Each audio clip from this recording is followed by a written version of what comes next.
Hello everyone, welcome to our channel. ఈరోజు అన్ని news పేపర్లలో వచ్చినటువంటి విద్యా ఉద్యోగ సమాచారం సంబంధించినటువంటి న్యూస్ ఆర్టికల్స్ ఒకసారి చూస్తున్నట్లయితే ఫ్రెండ్స్, దానికంటే ముందు ఇంకా ఎవరైనా మన ఛానల్ కానీ సబ్స్క్రైబ్ చేసుకున్నట్లయితే దయచేసి మన ఛానల్ సబ్స్క్రైబ్ చేసుకొని మీకు పూర్తి సపోర్ట్ను తెలియజేయాలని కోరుకున్నాం. ఫ్రెండ్స్, ఈరోజు న్యూస్ పేపర్లలో వచ్చినటువంటి న్యూస్ ఆర్టికల్స్ వివరాలకి వెళ్ళినట్లయితే మనకు ఆంధ్రప్రభ న్యూస్ పేపర్లో ఇక వయోపరిమితి పెంపు అని ఒక మెయిన్ హెడ్డింగ్తో ఒక న్యూస్ ఆర్టికల్ అయితే రాయడం జరిగింది. ఒకసారి మనం క్లియర్గా ఇక్కడ చూడవచ్చు.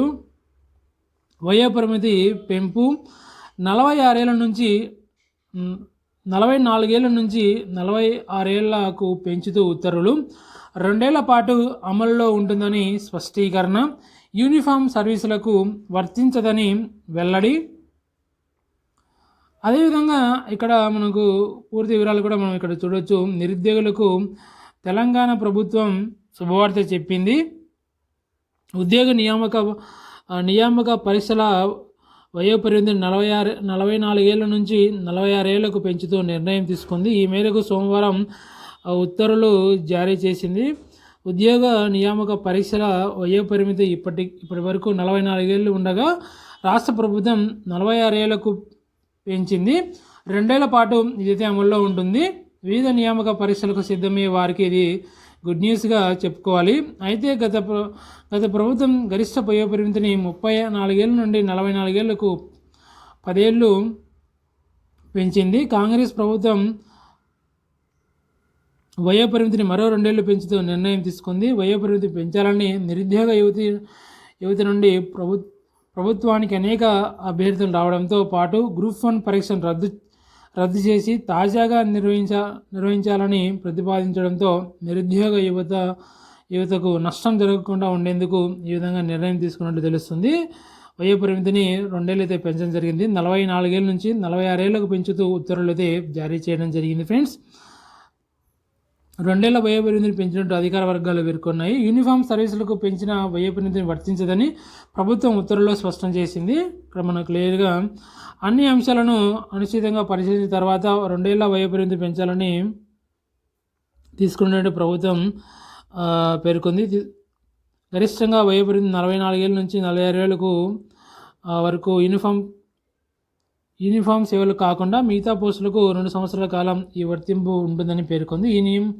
ఈ నియమం డైరెక్ట్ రిక్రూట్మెంట్ పోస్టులకు వర్తించదు. పోలీస్, ఎక్సైజ్, అగ్నిమాపక, సెయిల్, అటవీ శాఖ మొదలైన యూనిఫామ్ సేవలకు వర్తించదని తెలిపింది. ఫ్రెండ్స్, ఇక్కడ పోలీస్ కానీ, ఎక్సైజ్, అగ్నిమాపక, జైలు, అటవీ శాఖ మొదలైన యూనిఫామ్ సేవలకు వర్తించదని ఈ యొక్క వయోపరిమితి పెంపు అనేది ఇక్కడ రాయడం జరిగింది. ఇది ఈరోజు వచ్చినటువంటి అప్డేట్ మనకు ఆంధ్రప్రభ న్యూస్ పేపర్లో రావడం జరిగింది. ఇక వయోపరిమితి పెంపుకు సంబంధించిన అప్డేట్. ఫ్రెండ్స్, అదేవిధంగా మనకు చూడవచ్చు, ఇక్కడ మన సాక్షి న్యూస్ పేపర్లో కూడా రావడం జరిగింది. గరిష్ట వయోపరిమితి 46 ఏళ్లకు పొడిగింపు, కొలువుల భర్తీకి మరో 2 ఏళ్ళు పెంచుతూ ఉత్తర్వులని మనకు సాక్షి న్యూస్ పేపర్లో కూడా ఇదే అప్డేట్ ఇక్కడ రాయడం జరిగింది. ఫ్రెండ్స్, అదేవిధంగా ఇక్కడ చూస్తుంటే అకౌంట్ ఆఫీసర్ తుదికి విడుదల చేయడం జరిగింది. ఇక్కడ రాష్ట్ర భూగర్భ జలాలలో గెజిటెడ్, నాన్ గెజిటెడ్ ఉద్యోగాల తుదికిని టీఎస్పీఎస్సీ సోమవారం విడుదల చేసింది. నిరుడు 18, 19, 20, 30 తేదీలో సిబిఆర్టీ పద్ధతిలో పరీక్షలు నిర్వహించిన విషయం తెలిసిందే. అదేవిధంగా ఉద్యోగ వయోపరిమితిని 2 ఏళ్ళు పెంపు ఇక్కడ చూడవచ్చు. ఇక్కడ కేటగిరీ కులాలు, అదేవిధంగా కేటగిరీ వారీగా అభ్యర్థుల గరిష్ట వయోపరిమితి ఇక్కడ ఇవ్వడం జరిగింది. ఓసీకి గతంలో 44 ఉంది, ఇప్పుడు 46, ఎస్సీ, ఎస్టీ, బీసీకి 49, ఇప్పుడు 51, దివ్యాంగులకు 54, ఇప్పుడు 56, మాజీ సైనికోద్యోగులకు గతంలో 47, ఇప్పుడు 49గా చేయడం జరిగింది. వయోపరిమితి 2 ఏళ్ళు పెంచిన తర్వాత ప్రస్తుతం ఉన్నటువంటి అభ్యర్థుల గరిష్ట వయోపరిమితి ఇక్కడ క్లియర్గా మనం చూడవచ్చు. అదేవిధంగా జేఈఈ మెయిన్ 1లో 6 ప్రశ్నల ఉపసంహరణ ఇక్కడ చూడవచ్చు. గణితం, ఫిజిక్స్, కెమిస్ట్రీ కీలో మార్పులు, తొలగించిన ప్రశ్నలు, మరో ప్రశ్నకు 2 ఆన్సర్లు సరైనగా తెలిచారు.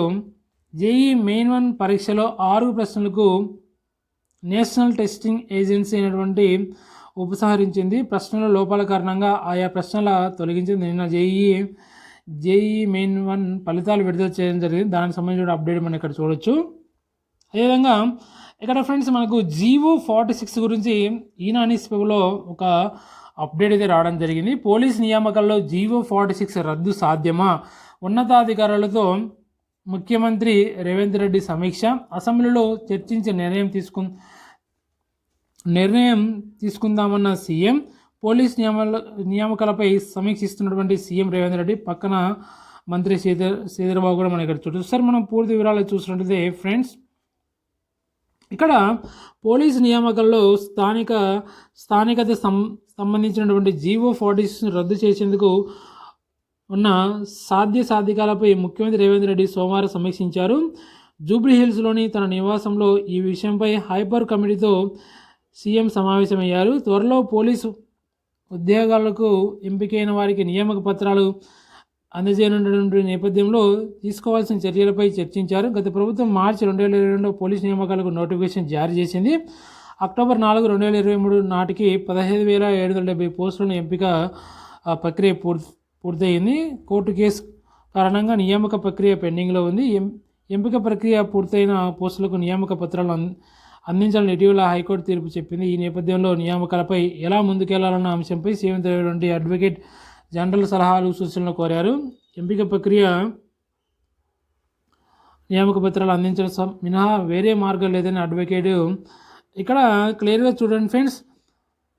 పోస్టులకు నియామక పత్రాలు అందించడం మినహా వేరే మార్గం లేదని అడ్వకేట్ సహా ఇతర ఉన్నతాధికారులు సీఎంకు సూచించారు. ఇకపై జారీ చేయబోయే కొత్త నోటిఫికేషన్లకు GO46 రద్దు సాధ్యకాలను పరిశీలించాలనే అభిప్రాయాన్ని వ్యక్తం చేశారు. ఈ యొక్క నోటిఫికేషన్కి అయితే మ్యాక్సిమం ఛాన్స్ లేదన్నట్లు తెలుస్తుంది. ఇక్కడ GO46 అనేది కొత్తగా వచ్చే నోటిఫికేషన్లకు ఈ యొక్క GO46 రద్దు చేసి ఇవ్వాలనే విధంగా ఇక్కడ వెళ్తున్నట్లు తెలుస్తుంది ఫ్రెండ్స్. ఇక్కడ అదేవిధంగా అసెంబ్లీలో చర్చించి మంత్రివర్గ ఉపసంఘం ద్వారా GO46 రద్దుపై నిర్ణయం తీసుకుందామని చివరిగా ముఖ్యమంత్రి అధికారులతో చెప్పినట్లుగా తెలిసింది. ఈ సమావేశంలో మంత్రి దుద్దిల్ల శ్రీధర్బాబు ఇక్కడ చాలామంది అయితే హాజరు కావడం జరిగింది. ఇక్కడ ఫైనల్గా చూస్తున్నది ఈ యొక్క నోటిఫికేషన్కు రద్దు చేసే అవకాశం అయితే కనిపించట్లేదు. కొత్త నోటిఫికేషన్లకు అయితే ఈ యొక్క నిర్ణయం అయితే తీసుకున్నట్లు తెలుస్తుంది ఫ్రెండ్స్. అదేవిధంగా మనం ఇక్కడ చూడవచ్చు GO46 రద్దు ఇప్పటికి లేదు. కొత్త నోటిఫికేషన్లపై అసెంబ్లీలో చర్చించాలని సీఎం నిర్ణయం. ఇప్పటికే నియామక ప్రక్రియ పూర్తయిందన్న GO46 రద్దు అసాధ్యమన్న అధికారుల సూచన మేరకు ముందుకెళ్లాలని రేవంత్ నిర్ణయం ఇక్కడ రాయడం జరిగింది. GO46 ప్రకారం జనాభా ప్రాతిపదికన పోస్టుల కేటాయింపు ఉండడంతో హైదరాబాద్ రాచకొండ పోలీస్ కమిషనరేట్ పరిధిలో ఎక్కువగా కానిస్టేబుల్ పోస్టు స్థానికులకు దక్కుతున్నాయనే వాదనను కొందరు వినిపిస్తున్నారు. ఫలితంగా జిల్లాలోని గ్రామీణ ప్రాంత నిరుద్యోగ యువతకు అన్యాయం జరుగుతుందని పోటీలో ఉన్నటువంటి అభ్యర్థులు ప్రభుత్వానికి విన్నవిస్తున్నారు. అయితే నియామక ప్రక్రియ చివరి దశలో ఉన్నందున ఇప్పుడు GO46 రద్దు అసాధ్యం అన్న నిర్ణయానికి ప్రభుత్వం వచ్చిందని ఇక్కడ క్లియర్గా రాయడం జరిగింది ఫ్రెండ్స్. ఇక GO46 గురించి ప్రజెంట్ నడుస్తున్నటువంటి నోటిఫికేషన్కి అయితే GO46 రద్దు అయితే చేసే అవకాశం లేదంటే తెలుస్తుంది. వచ్చే కొత్త నోటిఫికేషన్లకు ఈ యొక్క GO46 పై నిర్ణయం తీసుకుంటామని ఇక్కడ క్లియర్గా రాయడం జరిగింది. అదేవిధంగా మనం చూడవచ్చు ఇక్కడ GO46ను ఏం చేద్దాం, కొత్త నోటిఫికేషన్లకు వచ్చే సమస్యలు ఏంటి, అధికారులతో సీఎం రేవంత్ రెడ్డి సమీక్ష, పోలీస్ రిక్రూట్మెంట్పై ఆఫీసర్ వివరణ, గతేడాది పూర్తయిన సెలక్షన్ ప్రాసెస్, త్వరలోనే 15,570 పోస్టులకు నియామక పత్రాలని మనకి ఇక్కడ న్యూస్ పేపర్లు కూడా రాయడం జరిగింది. GO46ను ఏం చేద్దాం, కొత్త నోటిఫికేషన్లపై వచ్చే సమస్యలు ఏంటి, అధికారులతో సీఎం రేవంత్ సమీక్ష, పోలీస్ రిక్రూట్మెంట్లపై అధికారుల వివరణ, గతేడాది పూర్తయిన సెలక్షన్ ప్రాసెస్, 15,570 పోస్టుల భర్తీకి నియామక పత్రాలని ఇక్కడ GO46ను ఏం చేద్దామని కూడా న్యూస్ పేపర్లు కూడా రాయడం. ఆల్రెడీ మనం ఇక GO46 గురించి క్లియర్గా ఈనాడు సాక్షి న్యూస్ పేపర్లో క్లియర్గా మనం చూసాం ఆర్టికల్ ఏం రాశారనేది. కొలువుల పట్టిక తారుమారు, హారిజాంటల్ పద్ధతిలో మహిళా రిజర్వేషన్ల అమలు ఫలితం, ఉద్యోగ నోటిఫికేషన్లో పేర్కొన్న పోస్టుల క్రమంలో మహిళా రిజర్వేషన్లు ఇక మాయం, ప్రభుత్వ శాఖల నుంచి సవరణ ప్రతిపాదనలు కోరిన నియామక సంస్థలు, కొత్త ప్రతిపాదన తర్వాతే కొలువుల భర్తీ అని మనకి ఇక్కడ ఒక న్యూస్ ఆర్టికల్ అయితే రాయడం జరిగింది. కొలువుల పట్టి తారుమారు, హారిజాంటల్ పద్ధతిలో మహిళా రిజర్వేషన్లకు అమలు ఫలితం ఉద్యోగ నోటిఫికేషన్లో ఇక్కడ పేర్కొన్న పోస్టుల క్రమంలో మహిళా రిజర్వ్ ఇక మాయం. ప్రభుత్వ శాఖల నుంచి సవరణ ప్రతిపాదనలు కోరిన నియామక సంస్థలు కొత్త ప్రతిపాదన తర్వాతే కులలో భర్తీ అని ఇక్కడ రాయడం జరిగింది ఫ్రెండ్స్. ఒక ఆర్టికల్ రాయడం జరిగింది ఇక్కడ. అదేవిధంగా ఇక్కడ చూస్తుంటే ఖాళీలపై సవరణ ప్రతిపాదనని ఇక్కడ ఒక ఆర్టికల్లో రాయడం జరిగింది. ప్రభుత్వ ఉద్యోగాలలో మహిళలకు సమాంతర రిజర్వేషన్లు అమలు చేయనున్నట్లు రాష్ట్ర సర్కారు ఇప్పటికే ఆదేశాలు జారీ చేసింది. మహిళలకు ఎలాంటి రిజర్వ్ పాయింట్లు కేటాయించకుండా సమాంతర రిజర్వేషన్లు అమలు చేస్తామని ఆదేశాలలో పేర్కొంది. ఈ నేపథ్యంలో అందుకు అనుగుణంగా అన్ని ప్రభుత్వ విభాగాలు సవరణ ప్రతిపాదన విభాగాన్ని తాజాగా ఆదేశాలు ఇచ్చింది. అన్ని విభాగాలు గ్రూప్ 1 నుంచి గ్రూప్ 4 వరకు ఉన్న ఉద్యోగులతో పాటు ఇతర పోస్టులకు కలిపి సవరణ ప్రతిపాదన పంపాలని ప్రభుత్వ కార్యదర్శులు విభాగాధిపతులకు ఆదేశాలు జారీ చేస్తున్నారని ఇక్కడ మనకు సవరణ ప్రతిపాదన గురించి ఒక ఆర్టికల్ అయితే రాయడం జరిగింది ఫ్రెండ్స్. భూగర్భ జలవనరుల శాఖ గెజిటెడ్ నాన్ గెజిటెడ్ పరీక్షల ఫైనల్కి విడుదల చేయడం జరిగింది. గురుకుల ఉపాధ్యాయులకు పదోన్నతులు కల్పించాలి అని ఇక్కడ రాష్ట్రంలో గురుకులాల్లో నూతన నియామకాల ప్రక్రియలను ముందు ప్రస్తుతం ఉన్నటువంటి పనిచేస్తున్న ఉపాధ్యాయులకు పదోన్నతులు బదిలీ కల్పించాలని ఇక్కడ ఒక న్యూస్ ఆర్టికల్ అయితే రాయడం జరిగింది మనకు. అదేవిధంగా ఉద్యోగ అర్హత వయసు పెంపు గురించి 2 ఏళ్ళు పెంచుతూ ప్రభుత్వ ఉత్తర్వుల్లోని 40 ఏళ్లకు చేరిన వయో పరిమితిని మనకు ఆంధ్రజ్యోతి న్యూస్ పేపర్లో కూడా ఒక ఆర్టికల్ అయితే రాయడం జరిగింది. ఇక్కడ క్లియర్గా చూడొచ్చు. దానికి సంబంధించిన కూడా ఇక్కడ రాయడం జరిగింది. ఆల్రెడీ మనం చూసాం. పైన మనకు ఒక ఆర్టికల్ కూడా రాయడం జరిగింది. ఒకవేళ చూసాం మనం అక్కడ. అదేవిధంగా చూసినట్లయితే ఫ్రెండ్స్ ఇక్కడ 15,750 పోలీస్ నియామక పత్రాలకు ఇక్కడ మనం చూడవచ్చు. నియామక పత్రాలు సిద్ధం. పోలీస్ నియామకాలకు సంబంధించిన జీవో నెంబర్ రద్దు సాధ్యతలపై అధికారులతో ముఖ్యమంత్రి రేవంత్ రెడ్డి ఉన్నత స్థాయి కమిటీతో సమీక్షించారు. దానికి సంబంధించిన న్యూస్ ఆర్టికల్ రాయడం జరిగింది. ఇక్కడ కొత్త పోస్టుల నియామకాలపై ముందుకు వెళ్ళేందుకు చేపట్టిన చర్యలపై సీఎం అధికారులతో సంబంధించి ఇక్కడ రాయడం జరిగింది. ఇక్కడ చూస్తుంటే ఫ్రెండ్స్ ఇక్కడ 15,870 పోస్టులకు నియామక పత్రాలు అందించడం తప్ప వేరే మార్గం లేదని అడ్వకేట్ జనరల్ ఆల్రెడీ మనం ఈ ఆర్టికల్ పైన చూసాం ఫ్రెండ్స్. దానికి సంబంధించిన అప్డేట్. అదేవిధంగా ఇక్కడ చూసినది ప్రభుత్వ ఉద్యోగాలు చూసినదే ఇస్రోలో సాంకేతికత పోస్టులు చూడవచ్చు. బెంగళూరులోని ISRO U R Rao satellite centre ISRO telemetry tracking and commanding network 224 పోస్టుల భర్తీ దరఖాస్తులు అయితే ఆహ్వానిస్తున్న ఇంట్రెస్ట్ ఉన్నటువంటి అభ్యర్థులు అప్లై చేసుకోవచ్చు. ఏపీలో అనలిస్ట్ కొలువులకు అదేవిధంగా అసిస్టెంట్ డైరెక్టర్లకు నోటిఫికేషన్ జారీ చేయడం జరిగింది. ఏపీలో సెట్ 2024 అర్హత పరీక్ష ఉన్నటువంటి కొన్ని గిరిజన సంక్షేమాల వృక్షాల ప్రవేశాలు బోధనాసుపత్రిలో వాకినని ఇక్కడ కొన్ని ప్రభుత్వ ఉద్యోగాలకు సంబంధించిన ఒక న్యూస్ ఆర్టికల్ రాయడం జరిగింది. విద్యా ఉద్యోగ సమాచారం చూసినట్లయితే ఐడిబిఐలో బ్యాంకులో 500 జూనియర్ అసిస్టెంట్ మేనేజర్ పోస్టులకు నోటిఫికేషన్ విడుదల చేయడం జరిగింది.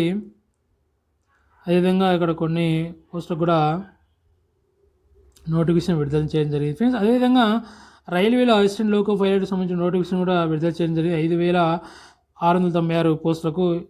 ఇక్కడ క్లియర్గా ముఖ్య సంవత్సరం చూసినట్లయితే ఈ నెల 19 లాస్ట్ చివరి తేదీ. ఆన్లైన్ దరఖాస్తు సవరణ ఫిబ్రవరి 20 నుంచి 29. సిబిటి పరీక్ష జూన్ ఆగస్టులో నిర్వహించే అవకాశం. సిబిటి పరీక్ష సెప్టెంబర్లో నిర్వహించే అవకాశం. సిబిఐటి పరిస్థితి అది నవంబర్లో నిర్వహించే అవకాశం. దానికి సంబంధించిన వివరాలని ఇక్కడ పూర్తిగా రైల్వే అసిస్టెంట్ లోకో పైలట్ గురించి మనకి ఇక్కడ ఇవ్వడం జరిగింది ఫ్రెండ్స్. ఇది ఈరోజు మనకు అన్ని న్యూస్ పేపర్లో వచ్చినటువంటి ప్రధానమైనటువంటి విద్యా ఉద్యోగ సమాచారం సంబంధించినటువంటి న్యూస్ ఆర్టికల్స్ వివరాలు మనం క్లియర్గా ఈరోజు న్యూస్ పేపర్లో వచ్చినటువంటి ఈ యొక్క విద్యా ఉద్యోగ సమాచారం న్యూస్ యొక్క వివరాలు అన్నీ తెలుసుకున్నాం. మ్యాక్సిమం ఇక్కడ ప్రధానంగా వచ్చినటువంటి న్యూస్ రాలు చూస్తుంటే ముఖ్యంగా 2 ఏళ్ల వయోపరిమితి అదేవిధంగా జీవో 46 సంబంధించినటువంటి ఇలా చాలా అప్డేట్స్ ఈరోజు మనం చూసాం ఫ్రెండ్స్.